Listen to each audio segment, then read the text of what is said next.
Hello，大家好。今日黃師奶廚房呢，就想同你分享一個非常簡單易做嘅止咳養胃茶啦。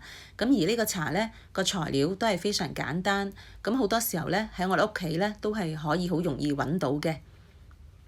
咁首先呢，我哋就要一個陳皮。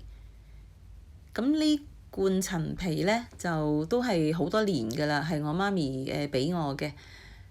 咁咧，佢就通常用個鐵罐啦，咁就裝實咁樣，咁就即係生得好實嘅，好密封咁樣嘅。咁我就每次咧就倒啲出嚟啦，咁啊方便自己攞嚟用啦。咁其實咧嗰啲陳皮咧最靚咧就通常係新會陳皮啦。咁陳皮裡面咧就含有一啲好高揮發性嘅油，咁係對於止咳化痰咧就非常有效，同埋亦可以擴張我哋嘅氣管。咁陳皮咧又有健胃消食嘅作用喎，咁所以對於消化不良咧，或者係胃痛啊，咁都係有幫助嘅。咁我哋首先清洗下佢啦，咁跟住咧就要用水浸下佢。咁用陳皮嚟煮水飲咧，就可以將佢啲養分釋出啦，咁令到我哋身體吸收得比較好啲嘅。咁平時我哋煲湯都有機會會落到嗰啲陳皮。咁另外咧一個材料就係薑啦，咁薑咧就有驅寒嘅作用啦。咁但係我哋就要去皮嘅，咁先有驅寒嘅作用嘅，因為薑嘅皮咧就屬於偏寒涼嘅。咁其實陳皮咧可以配搭好多嘢嘅，如果佢配山楂咧就可以去脂啦，就幫助去膽固醇咁樣嘅。咁如果加紅棗咧，就對我哋嗰個脾胃咧又係有非常好嘅幫助。咁同埋咧，呢個薑加陳皮嚟煲水咧，亦係可以防治感冒嘅。咁有啲小朋友咧，如果成日咳咧，其實係可以淨係焗陳皮水俾佢飲嘅。咁但係陳皮咧就唔適合一啲氣虛嘅人飲嘅，因為咧其實陳皮咧就係理氣嘅，咁但係咧就唔係補氣嘅喎。咁如果氣虛嘅人咧，越飲就會越氣虛嘅。咁同埋咧，如果係服藥期間，即係食緊其他藥嘅，咁陳皮水咧就唔好一齊飲，因為咧陳皮水咧有機會係令到嗰啲藥物咧個功效咧就發揮唔到嘅。咁同埋有啲人如果咳嗰陣時有血絲啦，或者係胃火比較旺盛嘅人咧，都係唔適宜飲，又或者係好容易出汗，同埋一啲孕婦咧都係唔適宜飲用陳皮水嘅。咁而家咧做法好簡單嘅啫，咁我呢度咧就係預咗3角嘅陳皮啦，咁就都係預2-3人飲嘅，咁我就用咗2碗水，咁你可以加入凍水落㗎啦，陳皮同埋嗰啲薑咧都係凍水落就得㗎啦。咁如果大片嘅薑咧，你切2片或者3片咁都 OK 㗎啦。因為頭先我嗰嚿薑咧比較細嚿啊，咁所以我就會切得比較散啲咁樣啦。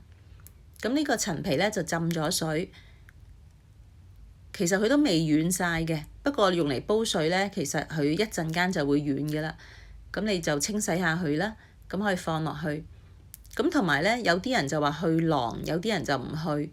咁我就聽有啲人講咧話，如果啲陳皮係好靚嗰啲咧，其實佢係好薄嘅，就冇瓤㗎啦，咁就唔需要去瓤咁樣嘅。咁我哋放咗材料之後咧，就冚埋蓋啦，就開火煲滾佢啦。咁而家同你哋睇下嘅咧，就係其他材料都係可以有止咳嘅作用嘅。咁呢隻咧就川貝。磨成粉，咁我自己咧都好多時候咧就將佢擺喺我個雪箱嗰度嘅，擺喺個冰箱度儲存嘅。咁我用嗰陣時咧先至畢出嚟嘅。咁呢隻粉咧，我多數就係如果我燉燕窩嗰陣時咧，我就會多數用嘅。咁其實佢亦係有止咳嘅作用。咁不過咧就通常佢係熱咳嘅就可以啦，即係熱咳嘅就可以用川貝啦。咁同埋如果煲湯咧，有時我都唔記得落嘅，因為佢係粉嚟啦。咁有時落咗落湯度咧，好似都唔知去咗邊咁樣，所以我就會少用。咁另外呢個係金羅漢果，咁佢啲味咧會清甜啲嘅。咁其實羅漢果咧，你都知佢一樣有潤肺、化痰止咳嘅作用，但係由於佢咧就比較甜啊，咁有啲人咧就覺得飲羅漢果水咧，有時仲容易會即係惹痰咁樣啦。咁同埋變咗每次咧就放羅漢果咧就唔可以放得太多，咁可能半個啊咁樣咧就再加埋其他材料啊已經 OK 㗎啦。咁呢個咧叫半大海，咁如果你哋屋企有嘅，你就可以用啦。咁其實佢有清熱解毒啦，又可以潤肺同埋利咽，即係對喉嚨啊都係非常好嘅。咁我就放一粒嗰個半大海落去啦。咁如果你冇嘅就可以唔使放嘅。咁另外咧就呢個水滾咗之後咧，你可以加少少紅糖啦，即係片糖都得。咁我咧就落咗一粒嗰個半大海，因為咧佢就對喉嚨啊、或者喉嚨痛啊、咽喉啊嗰啲都係好嘅，咁所以我就會放落去啦。咁同埋有啲人聲沙啊咁樣都係可以用半大海咧嚟焗水飲嘅。咁我就由佢滾一陣之後咧就會熄火，咁你就可以喺個煲度就焗一陣啦，大概係15至30分鐘，咁你係可以倒出嚟飲㗎啦。咁呢個茶咧，亦可以暖胃啦，亦係可以止咳驅寒嘅。咁呢嚿咧就係嗰個半大海啦，原本好細粒㗎嘛，佢喺熱水度咧會爆開嘅。如果攞嚟煲湯咧，佢仲會爆開散晒嘅添。咁呢個茶咧其實都好味嘅。不過我就落糖唔係落好多啦，咁所以就唔會話太甜。但係如果係俾小朋友飲，即係想佢容易入口啲嘅，可以落多少少糖都得，嗰啲紅糖。咁呢個止咳嘅茶咧都係非常好嘅。其實陳皮咧用嚟止咳咧就係比較全面啲嘅，因為咧譬如有好多。